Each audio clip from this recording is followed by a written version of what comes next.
नमस्कार दोस्तों, news time में आपका बहुत बहुत स्वागत है। तेरा क्या होगा कालिया, बड़ा फेमस डायलॉग था। ट्रंप कहते हैं कि तेरा क्या होगा ब्रिक्स, बचेगा या रहेगा, इसका फैसला कौन करेगा? ऊपर वाला करेगा या ट्रंप करेगा? कौन करेगा? वैसे ट्रंप ने दावा कर दिया है कि मैंने ब्रिक्स को तोड़ दिया है, टुकड़े टुकड़े कर दिया है, इंडिया समेत। इंडिया का नाम तो आजकल पता नहीं रोज लेते हैं वो। और भारत के जो दिल्ली में जो दफ्तर हैं, सरकार के दफ्तर हैं, हड़कंप मचा हुआ है साहब, हड़कंप मचा हुआ है। अफसर फाइलें लेके यहां से वहां भाग रहे हैं, कैसे इस आदमी से निपटा जाए। मिनिस्टर डरे हुए हैं, पीयूष गोयल डरा हुआ है, निर्मला सीतारमण डरी हुई है, मोदी डरा हुआ है, जयशंकर डरा हुआ है। मुंह से अमेरिका का शब्द नहीं निकल रहा भाई, अमेरिका का शब्द नहीं निकल रहा। भले हथकड़ियां लग जाए, बेड़ियां लग जाए, चुप, कुछ नहीं साहब, बिल्कुल चुप्पी है एकदम से। अब कह रहे हैं कि इंडिया को मिला के जो ब्रिक्स था पूरा तोड़ दिया मैंने, और उनकी हिम्मत देखो, ब्रिक्स की करेंसी लाने की कोशिश कर रहे थे, मैंने उनको खत्म कर दिया। फिर कहते हैं कि मैंने तो तोड़ दिया इसको, और डिक्लेयर भी कर दिया कि I have broken the bricks. वो मुझे खत्म करना चाहते थे, वो डॉलर को खत्म करना चाहते थे, मैंने 150% की धमकी दे के ब्रिक्स को तोड़ दिया, तार तार करके।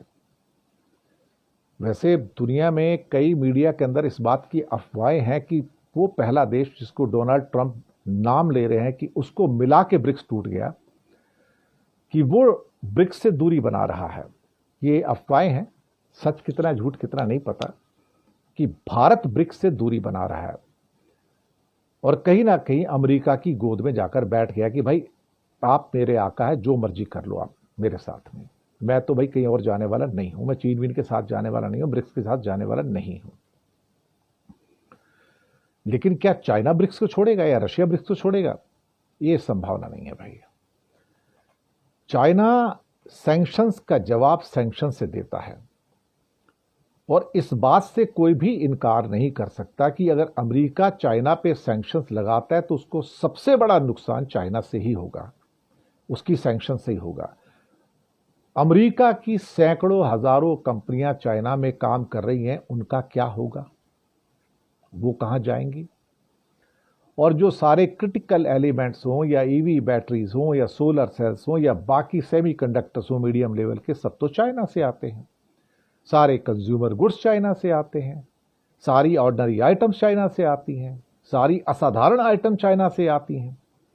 दुनिया की 35% प्रोडक्शन एक्सपोर्ट की सारी चाइना से आती है, $3,600 बिलियन का, और 2030 तक ये 50% हो जाएगा।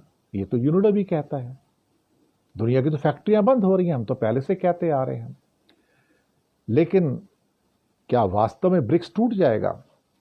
हो सकता है कुछ देश दूरी बना लें, हो सकता है, लेकिन पहली बार जब चाइना का समझौता सऊदी से होता है और कहा जाता है कि अब तेल का व्यापार हम युआन में करेंगे, तो यहां से डी डॉलराइजेशन का प्रोसेस स्टार्ट होता है। कि पहली बार ऐसा लगा कि ऑयल का व्यापार डॉलर में ना होकर अब युआन में भी हो सकता है।